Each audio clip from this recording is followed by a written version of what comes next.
સવારની શરૂઆત થાય છે કચરો વાળવાથી। મેં કચરો વાળી લીધો, પછી હેતવીએ પોતા પણ મારી દીધા।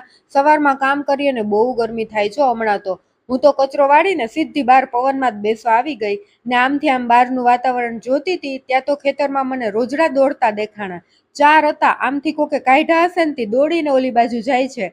ઘડીક બહાર બેઠીને પછી રસોડામાં આવી ગઈ। શ્યામ માટે બદામ વાળું દૂધ બનાવવાનું છે। શ્યામને પલાળેલી બદામ ન ભાવે એટલે દૂધ ઉકળી જાય ને પછી એમાં આદુ ખમણવાની ખમણીથી બદામ ખમણી નાખું।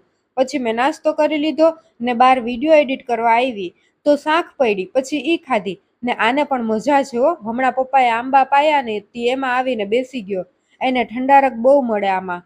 પછી શ્યામ વેળો ને વાવણિયું લઈને આંબા ઉપર ચડી ગયા કેરી ઉતારવા। ગાજરીઓ કેરી હજી ઘણી ઉતારવાની બાકી છે, પણ વાવણિયું ભરે ને તો શ્યામને વજન લાગતો હતો એટલે વેળામાં થોડીક કેરી ઉતારીને પછી હિતુભાઈને કેચ પકડાવી દઈ। આવી રીતે આટલી કેરી ઉતારી। પછી જમવાનો ટાઈમ થઈ ગયો એટલે શ્યામ આંબા ઉપરથી ઉતરી ગયા ને પહેલા તો ઘડીક હિંડોળા ઉપર બેસીને પોરો ખાધો।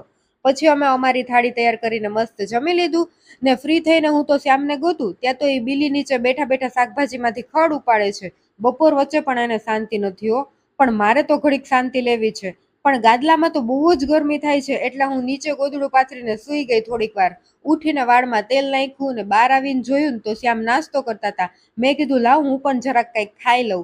પાછળથી કામાક્ષી આવી, મેં કીધું હાલ તું પણ ખાઈ લે કંઈક। એને આવું કંઈ ખાવું નહોતું તો પણ અમારું માન રાખવા થોડુંક ચાખી લીધું। કામાક્ષીને કેરી ખાવી હતી તો પછી મેં એને કેરી સુધારી દીધી ને મોટી ચીર સુધારી ને ઈ તો એને પોતાના હાથમાં લઈ લીધી। એવું કરે બોલો ઈ। મસ્ત મજા આવી ગઈ કેરી ખાવાની। પછી પાછા શ્યામ આંબા ઉપર ચડી ગયા ને કેરી ઉતારવા માંડ્યા। હું ને કામાક્ષી પછી ખેતરમાં આટો મારવા ગયા। અહીંયા મમ્મી તલ વાઢે છે, તલ વાઢીને પછી એના પૂરા વારીને ઊભા રાખી દેવાના ને આ પોપટા જેવા છે ને એની અંદર તલ છે, એનું મોઢું ખુલી જાય ને પછી તલ ખંખેરી નાખવાના એટલે તલ નીકળી જાય એમાંથી।